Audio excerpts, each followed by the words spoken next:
वो मैं ये कह रहा था कि अगर आपने हमारा चैनल अभी तक सब्सक्राइब नहीं करा तो अब भी कर दो, नहीं तो बड़ा पछताओगे, बड़ा पछताओगे।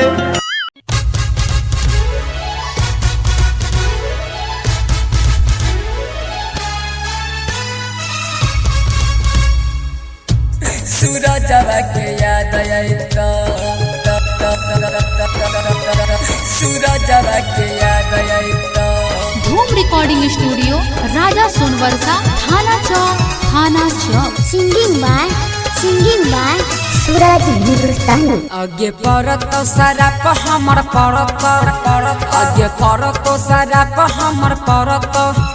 जब नहिरा में प्यार न करत तैयारवा के याद आइता, सूरज के याद आइता, यारवा के याद आइता, सूरज के याद आइता।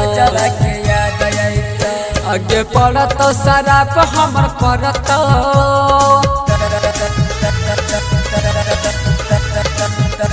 सूरज के याद आइता, सूरज के याद आइता। अभी आप सब सुन रहे हैं एन मारुता की शानदार प्रस्तुति।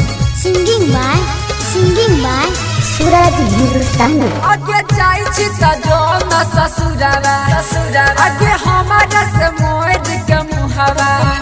जब दिलवा तोहरो दुखै तो गे यारवा के याद आई तो, हमारा वाला याद आई तो, गे यारवा के याद आई तो, सूरजवा के याद आई तो, आगे जाई छी त जो न ससुरावा, सूरजवा के याद आई तो, सूरजवा के याद आई तो। धूम रिकॉर्डिंग स्टूडियो, राजा सोनवर्षा, थाना चौक। सिंगिंग बाय सूरज हिंदुस्तानी। आगे सोचल सपना ना भूलैलही, तू त वादा कसम तोड़ दलही, तोरा भल न कबहू है तो गे यारवा के याद आई तो, हमारा वाला याद आई तो, सूरजवा के याद आई तो, ये छोड़ी तोरा याद आई तो। आगे जाई छी त जो न ससुरवा,